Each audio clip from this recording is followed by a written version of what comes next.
When we think about love languages, we often imagine them as fixed parts of who we are, almost like our personality. We believe that once we know how we feel loved, whether through words of affirmation, quality time, acts of service, physical touch, or receiving gifts, that this preference will stay with us forever. But the truth is far more complex. Love languages are not carved in stone. They are living, breathing parts of our emotional lives. And just like people evolve, so do the ways we give and receive love. This raises an important question. Can your love language change over time? The answer, simply put, is yes. And understanding how and why it can change is one of the most powerful insights we can bring into our relationships. Think about who you were 10 years ago. Were your priorities the same? Did the things that brought you comfort and joy remain unchanged? For most of us, the answer is no. We grow, we adapt, we face new challenges, and we discover new parts of ourselves. Love is no different. The way we feel cared for, the way we crave connection, the way we experience affection, all of these can shift as life shifts. For example, someone whose primary love language in their 20s was physical touch may have craved closeness, hugs, hand-holding, and warmth. It made them feel alive, seen, and deeply bonded. But years later, after facing the busyness of career demands, raising children, or managing household responsibilities, that same person may find that acts of service now matter more. Suddenly, a partner who helps with laundry, prepares a meal, or shares responsibilities feels more loving than constant physical touch. It is not that touch has lost its value, it is simply that their emotional needs have shifted with time. Life experiences often act as the catalyst for this change. When we are young, we may crave affirmation and attention because we are still building our identity. Hearing kind words, encouragement, and love through language reassures us. But as we mature and as we become more secure in ourselves, we may find that words alone are no longer enough. We may want quality time instead, deep conversations, shared experiences, and the assurance that our partner is fully present with us. Consider also how trauma, stress, or loss can shape our needs. A person who once valued receiving gifts as a sign of thoughtfulness may find that after experiencing loss, they long for physical touch instead. The comfort of a hug, the grounding presence of holding hands, becomes far more powerful than any physical object.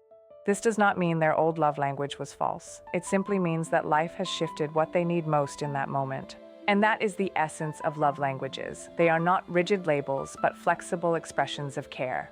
They are reflections of our inner world, and our inner world is always changing.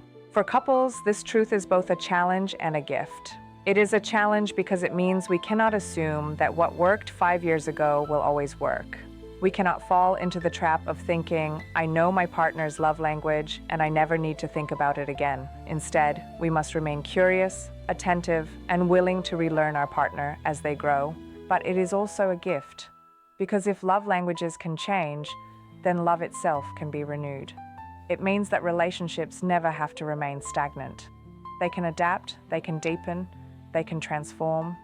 The love you share today can look different from the love you shared years ago, and that is not a weakness, it is a sign of resilience. Imagine a couple who have been married for decades. In the early years, their bond may have been built on physical touch and words of affirmation. They spent long nights talking, holding each other, and sharing affection constantly. But as time passed, and as life demanded more from them, their love languages shifted. Perhaps one began to value acts of service, appreciating the way their partner took care of daily tasks. Perhaps the other began to crave quality time, cherishing even short moments of presence amid busy schedules.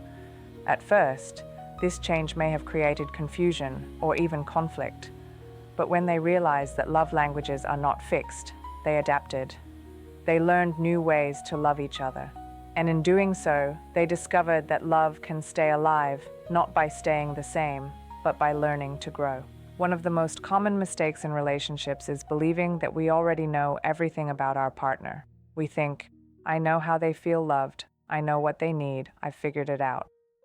But people are not puzzles to be solved once, they are mysteries to be explored constantly.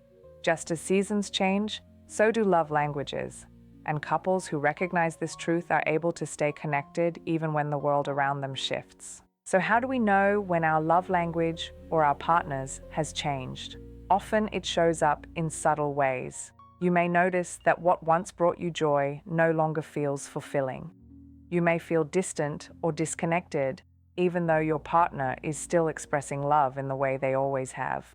You may start craving something different, more words, more presence, more support, more touch, or more thoughtful gestures.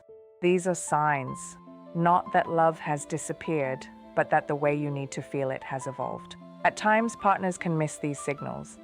A husband may believe that buying gifts for his wife is still the way to make her happy, because that is what worked when they first fell in love. But now, years later, what she craves is not gifts, but time. And while he keeps offering presents, she keeps longing for presents. The result is frustration, not because either of them stopped loving, but because they are speaking different languages. This is why communication is everything. Love languages are not meant to be guesses, they are meant to be shared. Couples who talk openly about their changing needs, who are willing to say, "I used to love this, but now I need that," are the couples who continue to grow together instead of growing apart. It is also important to remember that our love language does not always shift dramatically. Sometimes it simply reorders itself. For example, someone who always valued words of affirmation may still need them, but now they also need more acts of service or more quality time. Our love languages can layer, they can expand, and they can adjust based on where we are in life. This is why love is both simple and complicated. Simple because the idea of love languages gives us a clear framework, but complicated because we must keep updating our understanding as we change. Love requires flexibility, patience, and curiosity. It requires us to keep asking, "How can I love you best right now?" The most successful relationships are not the ones that never change. They are the ones that adapt together. They are the ones where both partners are willing to learn, unlearn, and relearn each other's hearts over and over again. Because love is not a one-time achievement, it is a lifelong practice. And this practice becomes even more beautiful when we realize that change is not something to fear, it is something to embrace. When your love language changes, it does not mean your old one was wrong. It simply means you are evolving and your needs are evolving with you. It means that your relationship has an opportunity to grow deeper, to explore new ways of connection, and to discover love again through fresh eyes. So yes, your love language can change over time. It can change as you grow older, as you face new challenges, as you experience loss or joy, as you move through different seasons of life. And when it does, the best thing you can do is to recognize it, honor it, and communicate it. Because love is not about staying the same, it is about staying connected. Think of love languages as the rivers that carry love from one heart to another. Sometimes the river changes its course, sometimes it flows faster or slower, sometimes it branches into new directions. But as long as we are willing to follow the river, to stay connected to its flow, love will continue to move. And that is the beauty of it all. Love is not meant to be static. It is meant to grow with us, to bend with us, to transform with us. So if one day you realize that your love language has changed, do not see it as a problem. See it as an invitation to learn more about yourself, to share more with your partner, and to keep your relationship alive in new and powerful ways. Because in the end, love is not about speaking one language forever. It is about learning the language of the heart again and again as it changes over time.